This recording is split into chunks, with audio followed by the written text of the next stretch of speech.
You're on tour. Yeah, How do we you kind of go about have doing to, it? yeah, because we're on tour so much. But yeah, Dan's always writing. I think I remember the day we released our second album, Dan was still writing stuff. It was like, Dan, it's kind of done now. Yeah. It's out. But Dan always writes, and now we've just had a bit of time at home because it's festival season. We kind of go away at the weekends and come back in the week. Right. And So we finished album 2 and 3. And I mean, well, definitely 2. yeah, we finished it a while ago. But that's true. Yeah, you're right. Yeah, it's been fun working on new music. It's quite a nice.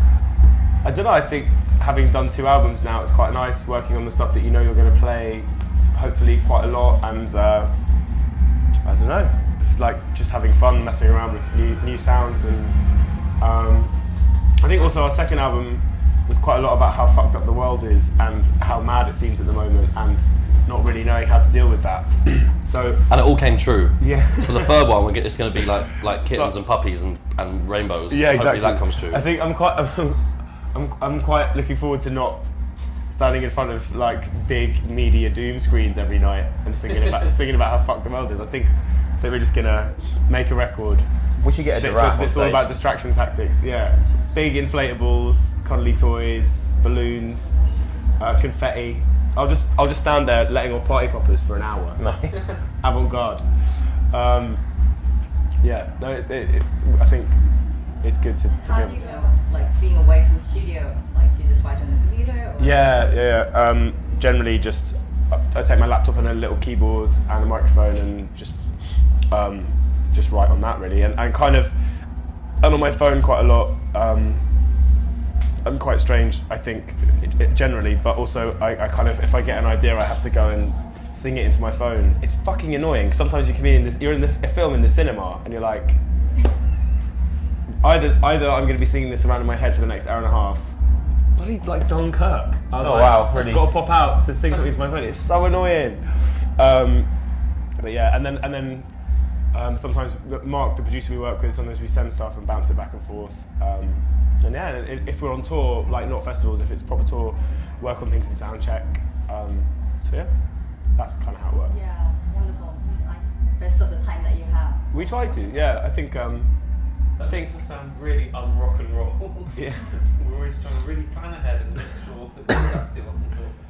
But I think like we've done tours before where we didn't really do anything, and it's, even though it's really fun, I think it can sometimes feel a little bit like your life is on pause for a minute. And I think we just realised recently that it's important to make use of the time, so that like to go and see stuff and do stuff and try and make music and be creative.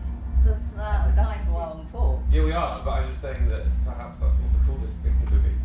It's probably the best thing to be in terms of fulfilling your life ambitions and happiness.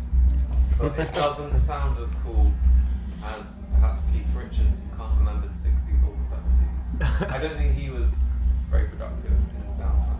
He might have been, I might be doing him a disservice. Yeah, like, I don't know. It could be, I mean, yeah, we all miss them. But Yeah. But it's so sad, and it's such a strange thing. I don't know. I think our relationship to musicians and to famous people that obviously we don't know, but their music means so much to you. It's a really sad and surreal thing. But I think with each of them, you know, and particularly like Bowie and Prince, what was amazing when they died was just it sort of reminded you how incredible they were, and all their music got this, you know, big resurgence, and it was just so nice to hear all those tunes again and to look back at their lives as a complete thing and all their bodies of work. And I don't know, I think, yeah, it's very sad. I guess also But like it was a reminder of how amazing they were. Like, and Prince, fuck, I can't wait to see like what Surfaces, because he made like countless albums that he didn't put out and so much music, and maybe if he doesn't want to put it out, it's best left.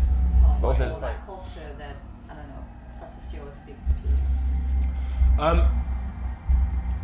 I don't know. I think someone like Kanye West, regardless of what you think of his rap as a producer, he's like unbelievably talented, and I think he's hugely influential. You know, he's sort of if it's sampling or if it's kind of like singing through auto-tune, or I think if it wasn't for 808s and Heartbreaks, The Weeknd, Frank Ocean, Drake, all these artists that I think are incredible probably wouldn't have. It sort of set a path for those people to kind of really come through, and it set a path with the style. But yeah, I think there's something about the culture of hip hop and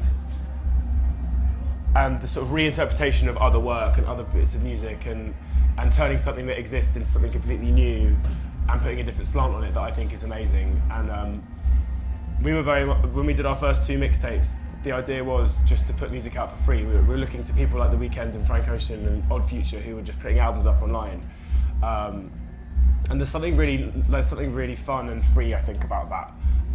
And I think having signed to a major record label and going through the process of making and releasing an album, which can be quite slow, we were just desperate to put stuff out. So we sort of looked to the world of film music and hip hop and old songs and R&B and made these sort of weird melting pot albums.